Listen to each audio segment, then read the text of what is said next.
Well, I asked all y'all the other day what you were making for New Year's, but I forgot to tell you what I was making, and y'all have all seen it before already. But I like to make swamp soup on New Year's Day. I just can't find it in me to stay up till midnight or later and then get up the next day and cook a real big meal. And swamp soup has everything in it that you're supposed to have on New Year's, including the pork, the black-eyed peas, the collard greens, and then you always eat it with cornbread. So it's just the perfect New Year's Day meal to me. Plus, yesterday Caden was at Shane's and Hannah wasn't home, so although I had some friends over, I just didn't have a whole lot of people who I was feeding. So even though I've already showed y'all this recipe before, I'll just show you again since I was making it.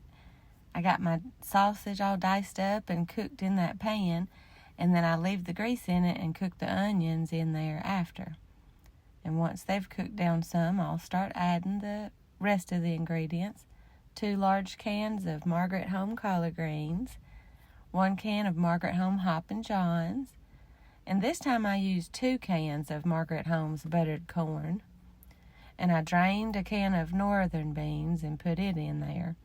And then I used 2 cans of fire-roasted diced tomatoes.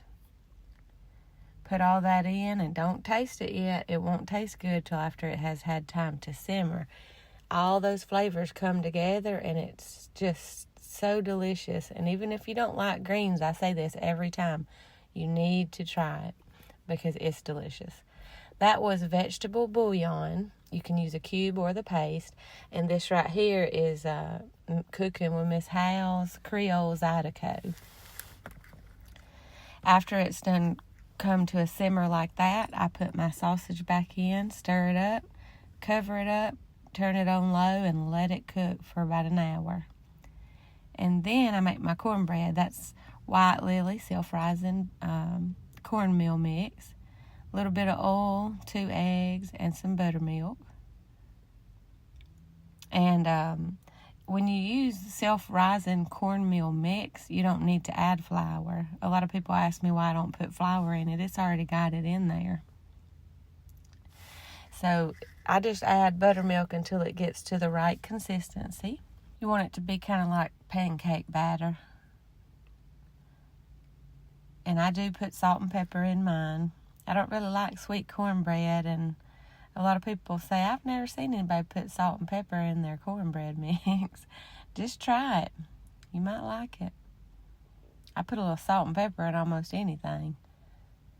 And then I cook these on about 450 until they're golden brown. It doesn't take too long. Just watch them because everybody's oven's a little different. And they're ready now, so we was ready to eat. This was the perfect New Year's meal. And we just sat on the back porch resting and hanging out with each other, listening to music yesterday. It was perfect. I'm fixing to give you a little sneak peek at our afternoon. I love you. Stay classy. All I can do is write them in a song. I can't